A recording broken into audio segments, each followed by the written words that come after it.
गिबियावनो गासै मिडियाखौ खुलुमबाय। जों दिनै बे नाग्रिजुलि बे गेलेग्रा फोथाराव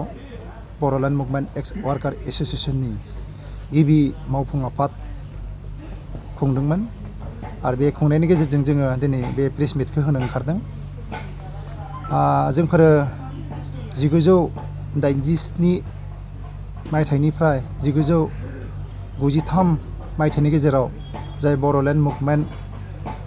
सोमावसारनाय जादोंमोन, बे सोमावसारनायाव जोङो आबसु, भलन्टियार फर्स आरो गोबां बर' माहारि आफादफोरा बेयाव बाहागो लादोंमोन। बे बाहागो लानाय गासै माहारियारि आफादफोरखौ जथुमै जुथुमनानै जों बे बर'लेण्ड मुभमेन्ट एक्स वार्कार एस'सिएशनखौ जों गायसननाय जादों। आरो बिनि गाहाय थांखियानो जाहैबाय जों बे बिटिआर एकर्डखौ जोङो बरायो। बे बरायनायनि गेजेरजों बेखौ जोङो जाफुंनायखौ जों लुबैयो आरो बे जाफुंनायावबो जोंनि बे बर'लेण्ड मुभमेन्ट एक्स वार्कार एस'सिएशननि माबा मोनसे मावनांगौ बिबान दङ होननानै जों सानो आरो बे बिबानखौनो मावफुंनो थाखाय दिनैनि बे बर'लेण्ड मुभमेन्ट एक्स वार्कार एस'सिएशनखौ जोङो दाफुंनाय जादों। जितु बड'लेण्ड एक्स वार्कार जितु मुभमेन्ट खालामग्रा बिथांमोनाव नोंथांमोननि जि टीम बेयाव बेसेबांसो सुबुंहा दङ? जों दायो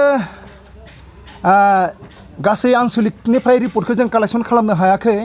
बे अनुमानिक भाबे 4निफ्राय 5000 4 to 5000 जों वार्कार जोंनि गेजेराव दं होननानै जों फोथायदों। नोंथांमोना दिनैनि तारिखआव इउपिपिएलखौ सापर्ट खालामनायनि खोथा बुंदों, अब्ला माबायदि नोंथांमोना खामानि मावगोन होनना सानो नैबे समाव? जोङो बे इउपिपिएलखौ सापर्ट खालामनायनि एक नम्बर कारना जाहैबाय जोङो जोंनि अर्गानाइजेसनाव जायफोर जोंनि मावथिफोर दङ, जों बिथांमोननि दुर दुर न' थांनानै जों बिथांमोनखौ जों बुजायदों। जों जुदि मानसि हिसाबै थांना थानो लुबैदोंब्ला, सुबुं हिसाबै थांना थानो लुबैदोंब्ला जों मान सन्मान लानानै थांनानै थानांगोन। जोंनि गेजेराव जों मोनसे लानानै फैनांगोन, जों फ्रिडम फाइटार सार्टिफिकेट जों मोननांगोन आरो बे फ्रिडम फाइटार जा मुक्ति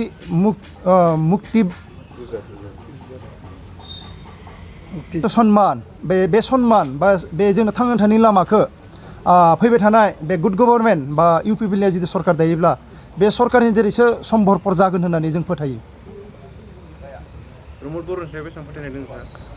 100नि एसे सायाव। माने बिथांनि लाइफ जिबनखौ, बिथांनि थांना थानाय लामाखौ, बिथांनि मावनायखौ जोङो नुनो मोन्दों आरो बिथांनि जितु डेडिकेसन,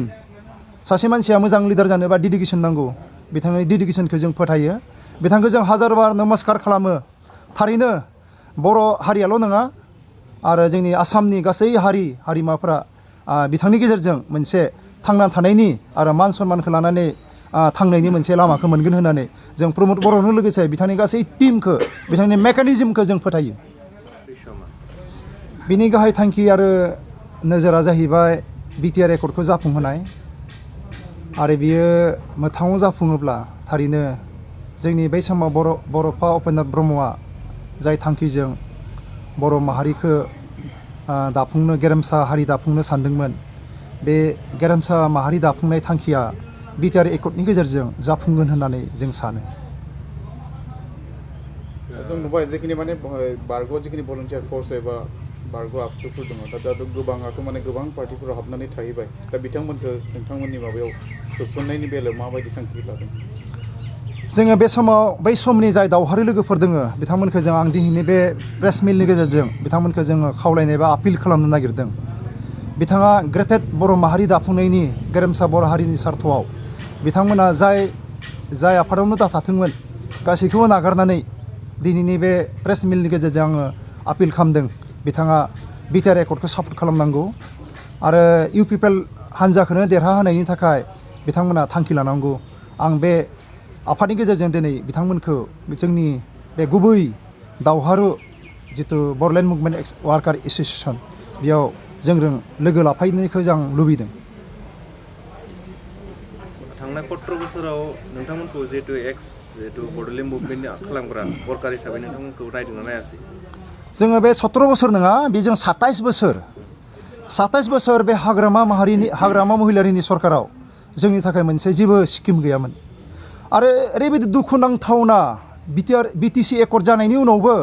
जों बे एक्स वार्कारफोरनि थाखाय, जों जायफोरा बर' जातिखौ फाउन्डेसनखौ गायसनदोंमोन, बेनि थाखाय बे हाग्रामानि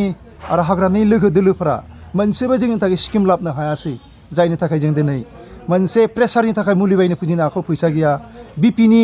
बिपिनि थाखाय मुलि बायनो जोंनि आखायाव फैसा गैया न' बाङा बायजोबदों आरो जोंनि गथ' गथायखौ फोरोंहोनो थाखाय जोङो मोजां स्कुल इनस्टिटिउटआव जों सोनो हायाखै बे थारैनो जोंनि थाखाय बिराद दुखुनांथावना लाजिनांथावना आरो जों बेखौ दिक्षा होदों दिनैनि बे अर्गानाइजेसननि गेजेरजों जों नोंथांमोननि थाखाय माबा मोनसे संस्थापन होनो हागोन होनना सानो जों सानो बे फैबाय थानाय बे बिटिआर एकर्डनि गेजेरजों आरो बे फैबाय थानाय बिटिसि इलेक्सननि गेजेरजों जाय गुड गभर्नमेन्ट फैगोन कल्याण गामि सरकार बे कल्याण गामि सरकारा जोंनि थाखाय सिन्था खालामगोन आरो बिथांमोननि बाजेटनि गेजेरजों बिथांमोननि बिटिआर सेसननि गेजेरजों जोंनि थाखाय मोनसे मोजां स्किमफोरखौ लानानै फैगोन आरो जोंफोर गासै जाय बै समायनि जाय दावहारि लोगोफोर बिथांमोना थांना थानायनि राहाखौ मोनगोन होननानै दिनैनि थारिखआव बेयो रोखा जाबाय दिनैनि तारिखआव माखासे बर'नि दैदेनगिरिफोर जेरै हाग्रामा महिलारि सानसुमा खुंगुर बैसुमतारी अनजालि दैमारिमोन बायदिया बिटिआर गोरोबथाखौ लानानै गोबां गुलाय गुजाय बर' समाजाव खालामगासिनो जाय जाहोनाव बिटिआराव जेबो गैया होनना बुंगासिनो दं बिसोरो दा बिनि सायाव नोंथांमोना मा बुंनो सानो बे गासैबो बाथ्राया बिथांमोननि राजनितिकनि मुलाम्फानि थाखाय खालामदों आं फोथायो मानगोनां बिथां हाग्रामा महिलारि अनजलि बायद' आरो सानसुमा आदामोना बे खोथाखौ रोखायै मिथिगौ जे बिथांमोनानो सानसे समाव 92 साताराब दिमान उपेन्द्रनाथ ब्रह्म बे समाव आबसुनि दिमान दंमोन बे दिमानखौ सानसुमा आदायानो बानायदोंमोन आरो बे 92 दिमाननि गेजेरावनो नैबे बिटिआर एकर्डआबो जानानै फैदों होननानै आं फोथायो आरो बे दिमाननि गेजेरजोंनो बे बर' हारिया बुहुमनि गेजेराव मोनसे हारि हिसाबै आरो गेरेमसा जाति हिसाबै फसंथानो हागोन होननानै बे बिटिआर एकर्डआ जों फोथायो आरो बेयो मोनसे बर' जातिनि थाखाय थांना थानायनि मोनसेल' लामा होननानै आं फोथायो सानसुमानि आफाद दानायाव नोंथांमोना मा बुंनो सानो बेखौथ' जों बारा गोबाव आं बिथांखौ लासिंसिं होनो थाखाय गोसो गैया नाथाय बिथाङा जोंनि नेक्स्ट जोलैफोरखौ जाय गोदानै ओंखारबोनाय नेक्स्ट जोलै बिथांमोननि मान सन्माननि खोथाखौ बाद हो बिथांमोननि उदैनि ओंखामखौबो जानो थाखाय बिथाङा बे गथ'फोरनि उदैयाव खिबुआव जोनानै हरदों आथिंजों जोदों बै सेंग्राफोरखौ मानो बिथाङा फिसौ मोननाय सासे मानसि जाबाय आरो बिथाङा गावनि गावनि फिसौनि थाखाय मोजां MLA मोजां हमस्टिफोरखौ थिनानै होनांगौमोन नाथाय दाबो बिथाङा MLA MP जानो थाखाय गावनि जायगानि थाखाय बिथाङा खामानि मावदों बे मोनसे हारिनि थाखाय मोनसे लाजिनांथाव मोनसे खोथा आरो आदाया जुदि खोनादोंबा बे खोथाखौ मोजाङै खोनासंनानै ला लानानै नोंथांमोना फैबाय थानाय समफ्राव मा बिथिंखौ नोजोर बोनानै खामानि मावलांनो सानो